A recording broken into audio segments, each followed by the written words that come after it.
अस्सलाम वालेकुम dear subscriber, उम्मीद है आप अच्छे होंगे। मैं फिर नए एक्सरसाइज के नए न्यूमेरिकल के साथ हाजिर हुआ।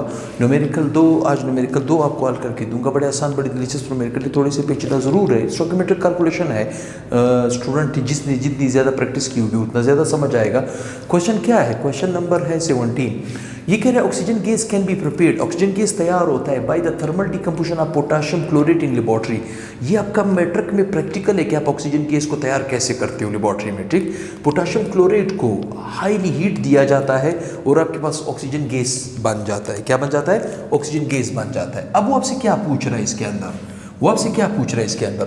वो क्वेश्चन यहाँ पे कर रहा है वो आपसे। वो कह रहे हैं how many gram of oxygen. वो कह रहे हैं इसके कितने ग्राम बनेंगे, मतलब रिक्वायर्ड मास आपसे मांगा जा रहा है। Question mark. ठीक, क्वेश्चन मार्क। ऑक्सीजन के मास आपसे मांगा जा रहा है। ठीक, can be prepared from the 5 mole of potassium chlorate. मतलब इसके वो आपको मोल दे रहा है। कितने दे रहा है? मोल। मोल वो आपको कितना दे रहा है? 5 मोल। वो आपको कितना दे रहे हैं? 5 मोल। मतलब पोटाशियम क्लोरेट का मास दे रहे हैं। जैसे चक्करबोर्ड में हमने पहले भी सीखा था, अगर इसका मास दिया है तो मोल में चेंज करो, मोल से मोल में जाओ, मोल से रिक्वायर्ड मास में जाओ। यहाँ पे मास से मोल में जाने का स्टेप अब्सेंट है। वो आपको डायरेक्ट इसके मोल दे रहा है। वो कह रहे हैं इसके मोल निकालो, ठीक, और इस मोल को रिक्वायर्ड मास में चेंज करो। तो कॉमन सेंस की बात है। इस न्यूमेरिकल को हल करने के लिए मुझे कितने स्टेप्स को इनिशिएट करना पड़ेगा? 2 स्टेप को। ठीक, conversion of mole into mole, पहला स्टेप। ठीक, तो मैं यहाँ पे लिखूंगा step number 1। Step number 1। Step number 1 का नाम क्या होगा? Conversion. Conversion of mole into mole. ठीक, conversion of mole into mole. और ये मैं कई दफ़ा आपको लेक्चर्स के दौरान बता चुका हूं कि जब आप किसी भी रिएक्टेंट के मोल से या किसी भी रिएक्टेंट के मास से प्रोडक्ट के मोल या मास निकालने की कोशिश करेंगे तो इक्वेशन की बैलेंसिंग लाजमी चेक करनी है। तो ज़रा चेक करें क्या इक्वेशन बैलेंस है। यहाँ पे पोटाशियम 2 है, यहाँ पे पोटाशियम 2 है, यहाँ पे क्लोरीन 2 है, यहाँ पे क्लोरीन 2 है, यहाँ पे 2 या 6 ऑक्सीजन है, यहाँ पे 3 दूनी 6 ऑक्सीजन है। यस, अगर इक्वेशन बैलेंस है तो मैं बड़े फख्र से ये लिख सकता हूँ according to balanced chemical equation. According to balanced chemical equation, we know that हमें मालूम है। अगर ये सेंटेंस मैंने लिखा तो इसके ऊपर अमल भी किया। पहले मैंने चेक किया कि इक्वेशन बैलेंस है या नहीं। इक्वेशन फुली बैलेंस है। ठीक, मतलब अब मैं इसके मोल से उसके मोल में जा रहा हूं।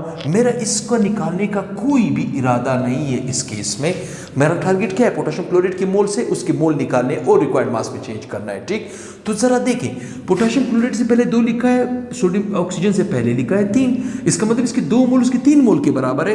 तो मैं कह सकता हूं 2 मोल ऑफ पोटाशियम क्लोरेट बराबर है 3 मोल ऑफ ऑक्सीजन के। ठीक, ये कह सकता हूं ना बैलेंस केमिकल इक्वेशन की बुनियाद पर। इसके 2 है, उसके 3 के बराबर है। तो अगर इसके 2 उसके 3 के बराबर है तो जरा सोचें, इसका 1 मोल ऑफ पोटाशियम क्लोरेट कितने के बराबर हो जाएगा? 3/2 मोल ऑफ ऑक्सीजन के बराबर हो जाएगा। दोबारा समझे इसको। 2 मोल अगर 3 के बराबर है तो इसका 1 मोल कितने के बराबर हो जाएगा? 3/2। सिंपल सा कैलकुलेशन है। ठीक, लेकिन इसके एक्चुअल मोल मुझे कितने दिए हैं? 5। तो इसके 5 मोल ऑफ पोटाशियम क्लोरेट कितने के बराबर हो जाएंगे? 3/2 multiply by 5 mole of oxygen के।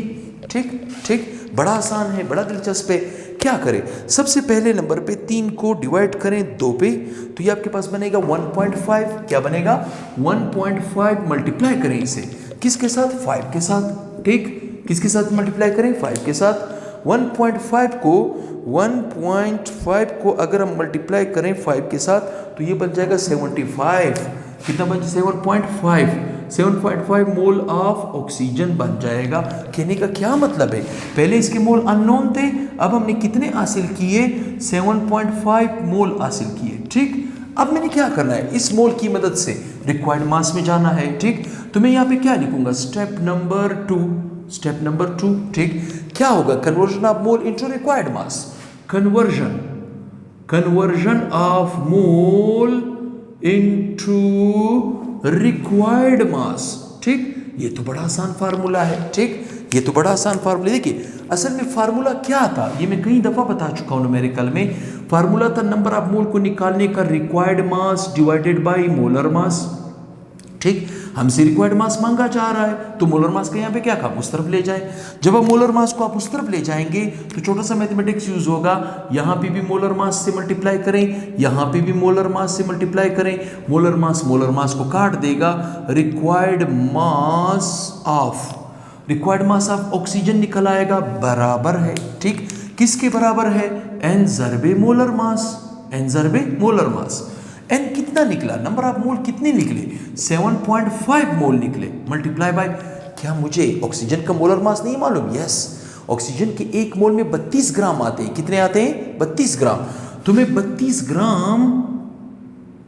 ग्राम पर मोल में लूंगा। ठीक, मोल पर मोल को काट देगा, आपके पास आंसर किस में आएगा, देखिए 7.5 मल्टीप्लाई बाय 32, ये आपके पास आ जाएगा 240 ग्राम, कितना आ जाएगा, 240 ग्राम आ जाएगा। इसका मतलब है कि मेरे पास यहाँ पे रिक्वायर्ड मास क्या निकल के आया, 240 ग्राम। ठीक, यही हमसे मांगा जा रहा था, ये था आपके पास ये क्वेश्चन। ठीक, बहुत आसान था, बहुत दिलचस्प था, किसी ने स्क्रीनशॉट लेना हो तो वो ले सकता है। ठीक, अब हम आते हैं दूसरे क्वेश्चन की तरफ। ठीक, दूसरा क्वेश्चन क्या कहता है आपसे, दूसरा क्वेश्चन कहता है if 10 gram of hydrogen gas react with excess of acetylene, वो कह रहा है ये जो आपको रिएक्टेंट दिया हुआ है इसे हम एसिटाइलिन गैस कहते हैं, क्या कहते हैं, एसिटाइलिन गैस कहते हैं, या यू कैन से हम इसे इथाइन का नाम भी देते हैं। ठीक, ये कह रहे हैं ये एक्सेस में है, ये मतलब एक्सेस रिएक्टेंट हुआ, अगर ये एक्सेस रिएक्टेंट हुआ तो ये क्या हुआ, ये लिमिटिंग रिएक्टेंट हुआ, हमारा बुनियाद हमेशा लिमिटिंग रिएक्टेंट होता है। वो आपसे कह रहे हैं if 10 gram of hydrogen gas, मतलब इसका वो मास दे रहा है, गिवन मास कितना दे रहा है, 10 ग्राम, कितना दे रहा है, 10 ग्राम दे रहा है। ठीक, if 10 gram of hydrogen gas react with excess of acetylene, how many liter of ethane gas can be prepared? ठीक, मतलब ईथेन गैस का वो आपसे क्या मांग रहा है, ईथेन गैस का वो आपसे वॉल्यूम मांग रहा है, मतलब इसका वॉल्यूम ये गैस है। ठीक, वॉल्यूम का गैस मांगा जा रहा है, लेकिन किस में मांगा जा रहा है, लीटर में, जो कि बराबर है क्यूबिक डेसीमीटर के। ठीक, अब अगर आपको याद पड़ता हो, ठीक, वॉल्यूम हम उस वक्त निकाल सकते हैं गैस का, जब हम वॉल्यूम हम उस वक्त गैस का निकाल सकते हैं जब वो हमारे पास वॉल्यूम ऑफ गैस हम कैसे निकालते थे, फार्मूला में हम सिखा चुका हूँ कई दफ़ा, n ज़रबे Vm। ठीक, मतलब Vm का तो कोई मसला नहीं, वो तो कांस्टेंट है, लेकिन नंबर ऑफ मोल क्या मुझे मालूम है, नहीं। हाँ, तो अब मैंने क्या करना है, मैंने इस हाइड्रोजन के गिवन मास की मदद से पहले इसके मोल निकालने हैं। ठीक, और इस मोल से मैं इसके मोल निकालूंगा। ठीक, और उस मोल को वॉल्यूम में चेंज कर दूंगा। आप समझ आ गया मेरे ख्याल, मेरी क्वेश्चन आपको, मतलब इसके मास दिए हुए हैं, इस मास को हमने मोल में चेंज करना है, मोल से इसके मोल निकालने हैं। पहले अगर हमारे पास इसके मोल निकल आए तो वो मोल से हम वॉल्यूम में आसानी से जा सकते हैं, फार्मूला हमारे पास अवेलेबल है। ठीक, इसका मतलब है मैं इस इक्वेशन को कितने स्टेप से हल करूंगा, 1, 2 और 3 स्टेप से ये रिएक्शन आपके पास हल होगा। ठीक, सबसे पहले नंबर पे स्टेप नंबर 1, ठीक, स्टेप नंबर 1 क्या होगा, स्टेप नंबर 1 क्या होगा, conversion of mass into mole, conversion of mass into mole, conversion of mass into mole. ठीक, conversion of mass into mole, वो तो सिंपल फार्मूला है, मास को आप मोल में चेंज करते हो तो कैसे चेंज करते हो, n बराबर है given mass divided by molar mass, आसान फार्मूला है। ठीक, गिवन मास कितना है, 10 ग्राम। ठीक, मोलर मास कितना है, हाइड्रोजन का मोलर मास कितना है, देखिए मैंने इसका 2 नहीं लेना है क्योंकि ये 2 स्टोइकियोमेट्रिक कोएफिशिएंट है, ये जब मैं इसके रिएक्टेंट से प्रोडक्ट में जाऊंगा तब मैं इस 2 का ख्याल रखूंगा, मैंने इसका 1 मोल लेना है, और हाइड्रोजन के 1 मोल में होते हैं 2 ग्राम, कितने होते हैं, 2 ग्राम, 2 ग्राम पर मोल, ग्राम को काट देगा, डिनोमिनेटर का डिनोमिनेटर ऊपर आके नोमिनेटर बन जाएगा। ठीक, 2 को अगर मैं 10 को मैं अगर 2 पे तकसीम करूंगा तो क्या आएगा, 5 मोल, क्या आएगा, 5 मोल। कहने का मतलब क्या है, कहने का मतलब ये पहले इसके मोल अननोन थे, अब मेरे पास मोल कितने निकल आए, 5 मोल। कितनी निकला है? 5 मोल। ठीक, मेरे ख्याल में किसी ने स्क्रीनशॉट लिया हो उस न्यूमेरिकल का, तो मेरे पास जगह कम है, मैं उसको साफ करने वाला हूँ। किसी ने लेना हो तो वो ले सकता है। ठीक, अब मैं दूसरे स्टेप की तरफ जा रहा हूँ, मोल से मोल में जा रहा हूँ। ठीक, तो मेरे ख्याल में ले चुके हो। अब मैं यहाँ पे आ रहा हूँ। ठीक, अब मैं यहाँ पे आ रहा हूँ। कहाँ पे आ रहा हूँ? यहाँ पे। कैसे? Conversion of mole into mole. तो क्या हो जाएगा? Step number 2, step number 2, conversion of mole into mole, mole into mole, conversion of mole into mole. Mole से मोल में जाऊंगा। ठीक, अच्छा, मोल रिएक्टेंट में है, प्रोडक्ट की मोल मांगे जा रहे हैं, तो मैं इक्वेशन की बैलेंसिंग चेक करूंगा लाजमी। ठीक, ये 2 है, ये 2 है, ये 2 और 2 दूनी 4, 4 है, ये 6, सॉरी 2 दूनी 4 और 2 6, ये भी 6। इसका मतलब इक्वेशन बैलेंस है। अगर बैलेंस है तो मैं बड़े फख्र से लिख सकता हूं according to balanced chemical equation. ठीक, वी नो दैट, क्या हमें मालूम है इक्वेशन की बैलेंसिंग। देखिए, मुकाबला इन दोनों का चल रहा है, तो मैं तो इसको भूल जाऊंगा। ठीक, कैसे? इसकी इस तरफ लिखा है 2 मोल, तो क्या मैं कह सकता हूं 2 मोल ऑफ हाइड्रोजन बराबर है, 2 मोल ऑफ हाइड्रोजन बराबर है, इसके कितने मोल के बराबर है? 1 मोल ऑफ C2H6 के बराबर है। ठीक, अगर इसके 2 उसके 1 के बराबर है तो इसका 1 मोल, वही 1 यूनिट रूल है, 1 मोल ऑफ हाइड्रोजन कितने के बराबर हो जाएगा? 1/2, उसका आधा हो जाएगा ना, मोल ऑफ इथेन। ठीक, न मैं 2 की बात कर रहा हूं, न मैं 1 की बात कर रहा हूं। एक्चुअली मेरे पास 10 ग्राम की बुनियाद पे कितने मोल आए थे? 5। तो मैं कह सकता हूं कि 5 मोल ऑफ हाइड्रोजन बराबर है 1/2 multiply by 5 mole of C2H6। 1 को 2 पे डिवाइड करके 0.5 मल्टीप्लाई बाई 5। ठीक, मल्टीप्लाई बाई 5, तो ये आपके पास बन जाएगा, ये आपके पास 0.5 मल्टीप्लाई बाई 5, ये हो जाएगा 2.5 मोल ऑफ C2H6। ठीक, जरा देखिए, इसके मोल अननोन थे ना, हमने निकाले, कितने निकल आए? 2.5 मोल। कितने निकल आए? 2.5 मोल। ठीक, अब हम क्या करेंगे? जब हमारे पास C2H6, जिसे हम प्यार से ईथेन गैस कहते हैं, क्या कहते हैं? Ethane gas. ईथेन गैस के मोल अगर मेरे हाथ लग गए तो उस मोल को वॉल्यूम में चेंज करना कोई बड़ा इशू नहीं है। लिहाजा हमारे पास आ जाएगा स्टेप नंबर 3। ठीक, स्टेप नंबर 3 क्या होगा? Conversion of mole into required volume. ठीक है, conversion of mole into required volume of gas. ठीक, उसके लिए तो फार्मूला हमारे पास अवेलेबल है। फार्मूला क्या है? वॉल्यूम ऑफ गैस बराबर है N ज़रबे Vm। Vm का मतलब है मोलर वॉल्यूम। ठीक, मोलर वॉल्यूम की वैल्यू फिक्स्ड है। मोल तो मेरे पास है, कितने हैं? मोल मेरे पास है 2.5 मोल मल्टीप्लाई बाय, अब गौर से याद रखें, ये जो मोलर वॉल्यूम है, ये क्या है? Molar volume.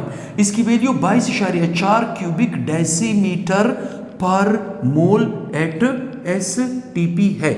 इसे हम कहते हैं मोलर वॉल्यूम। इसका वीडियो मैं पहले बना चुका हूँ, गालिबन 7वां 8वां वीडियो आ रहा है, अब उसको देखेंगे, मोलर वॉल्यूम का कॉन्सेप्ट आपके जहन में बैठ जाएगा। ठीक, अब देखिए, मोल पर मोल को काट देगा, आंसर क्यूबिक डेसीमीटर में आएगा, जो कि वो मांग रहा है आपसे। क्यूबिक डेसीमीटर का मतलब है लीटर में आपसे मांग रहा है। ठीक, तो आपने क्या करना है? 2.5 को मल्टीप्लाई करना है 22.4 से, ये आपके पास 56 आ जाएंगे। कितने आ जाएंगे? 56 cubic decimetre at STP, standard temperature pressure of C2H6, जिसे हम प्यार से ईथेन गैस कहते हैं। क्या कहते हैं? ईथेन गैस कहते हैं। ये आपका आंसर निकल आएगा। मेरे ख्याल में किसी ने स्क्रीनशॉट लेना हो तो वो ले सकता है, और उसने ले भी किया होगा। देखिए, आपने क्या किया, हमें इसका मास दिया था, हमने मोल में चेंज किया, मोल से मोल में गए, मोल से मोल में मैंने इसके मोल इस वजह से निकाले क्योंकि वॉल्यूम निकालने के लिए हमें मोल चाहिए। हमें मोल चाहिए तो हमने मोल निकाले। मोल से हमने क्या किया, वॉल्यूम ऑफ गैस निकाला, ठीक, क्योंकि वॉल्यूम ऑफ गैस का फार्मूला हमें मालूम है। किसी भी गैस, कायनात में किसी भी गैस का आप वॉल्यूम निकालना चाहते हो तो आपने n नंबर ऑफ मोल ज़रब मोलर वॉल्यूम से मल्टीप्लाई करना होगा, ठीक। उम्मीद करता हूँ ये आपको अच्छा लगा होगा, प्यारा लगा होगा, दिलचस्प लगा होगा, आसान लगा होगा। न्यूमेरिकल का मतलब हरगिज़ ये नहीं है कि लर्निंग, उस पर प्रैक्टिस है। आप बार बार प्रैक्टिस करें, मेरी वीडियो को पॉज किया करें, उसको स्टॉप किया करें, उसको देखिए, न्यूमेरिकल हल करें, आपका आंसर आता है वापस से वीडियो को प्ले करें। आपको मेरी वीडियो आपको काफ़ी सपोर्ट करेगा। तो काइंडली मेरे चैनल को ज़्यादा से ज़्यादा शेयर करें, ज़्यादा से ज़्यादा दोस्तों के पहुँचाएँ। आपका एक्सरसाइज बहुत लंबा है। मैं कोशिश करूंगा कि जल्द अज जल्द आपका ये एक्सरसाइज का टेंशन भी ख़त्म कर दूं। ये पहला चैप्टर सबसे डिफ़िकल्ट, सबसे मुश्किल, सबसे न्यूमेरिकल बेस्ड है, तो लिहाजा मैं कोशिश करूंगा इसे मैं डिटेल से लूँ। तो काइंडली मेरे चैनल के साथ रहिए। क्वेटा साइंस एकेडमी के नाम से है, उसे ज़्यादा से ज़्यादा शेयर भी करें, ज़्यादा से ज़्यादा सब्सक्राइब भी करें। उन दोस्तों को इन्फॉर्म करें जिनके लिए स्टोइकोमेट्रिक कैलकुलेशन का एक्सरसाइज बहुत ही मसला है। नेक्स्ट वीडियो के साथ अल्लाह हाफ़िज़।